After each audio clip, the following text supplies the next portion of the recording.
Good morning. As you can see, we've been letting the chickens free range again. It's been a really weird winter so far. It's pretty much the end of December here, and all the snow's melted. It's been like mid to upper 30s. So quite a different story from last winter. It's pretty weird that we're going to be coming up on January here and having such mild weather. Might as well enjoy it while we can, I guess, because I'm sure we got nasty stuff coming. Go see if we got any eggs. They've been outside for a couple hours now.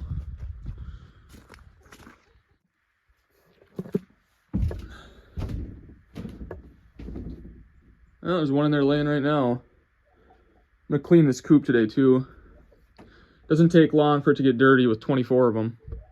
We'll get them some water in their coop too. Everything's melting right now, so they have like puddles everywhere for them to drink out of while they're free ranging.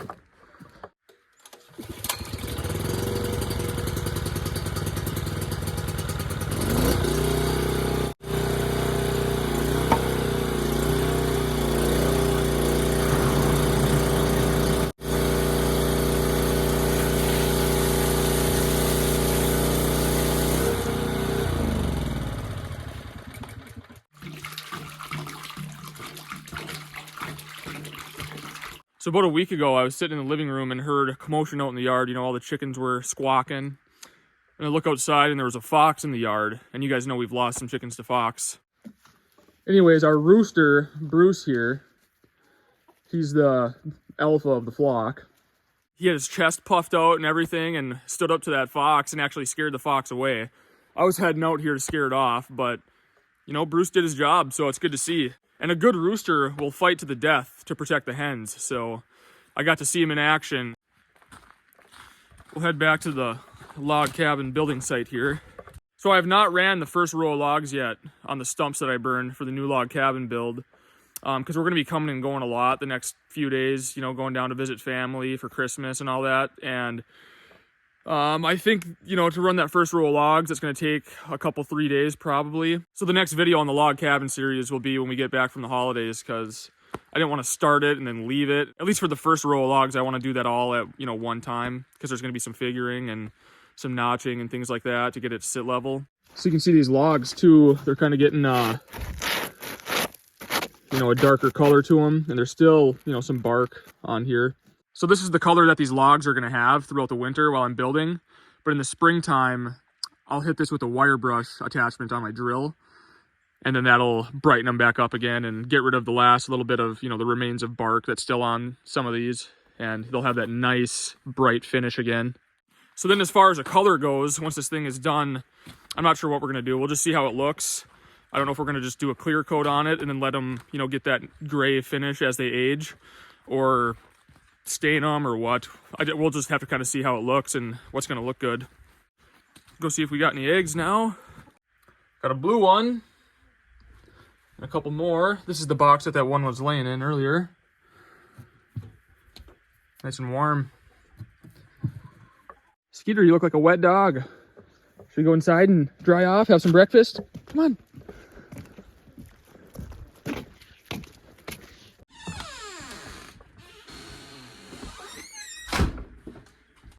So since I built this, people always ask, is there anything you would have done differently? I would have put more windows in. That's why our next place, this log cabin, is going to have a lot more windows, because you just can't beat natural lighting. And on a day like this, when it's cloudy, it's fairly dark in here. Warm, fresh eggs it is.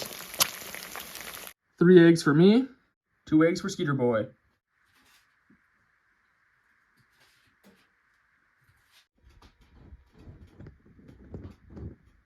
All right, well, that was good. I'm gonna replenish the wood pile inside the cabin and restock the kindling bin.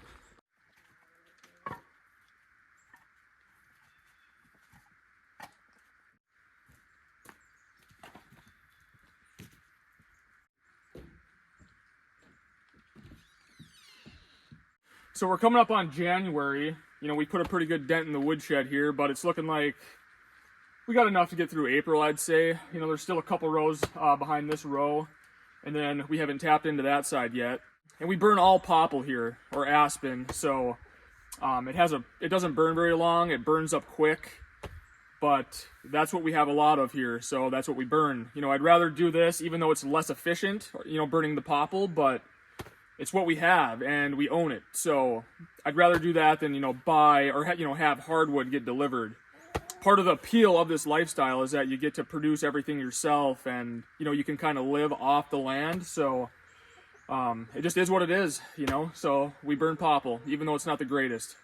And like I've said before, we do have, you know, a fair amount of birch here, a lot of maple, but I'm not about to start cutting down nice mature trees just to turn them into firewood, you know. But, you know, we have enough popple here to last us a lifetime, especially if we, you know, manage it and do it correctly and let parts of our woods grow back, you know.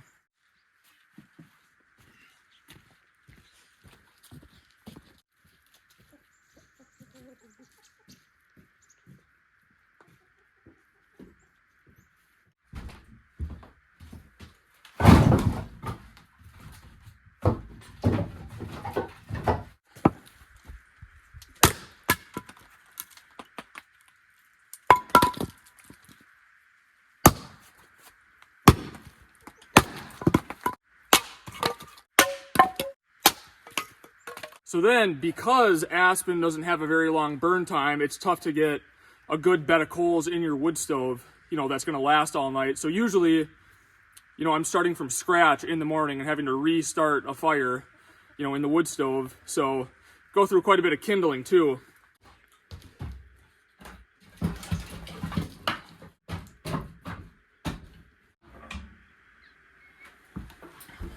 And then the other thing with popple is that it produces a lot of ash, so kind of scooping ash out every few days, it seems like. But that's okay, because ash there's a lot of uses for it. Well, I'm going to keep this video kind of short and sweet, kind of something different, show you what a typical morning looks like around here. But the main thing is I want to wish you all a Merry Christmas and a Happy New Year. And thank you guys again for all the support over the years. I really appreciate it. So thanks for watching, and I will see you soon.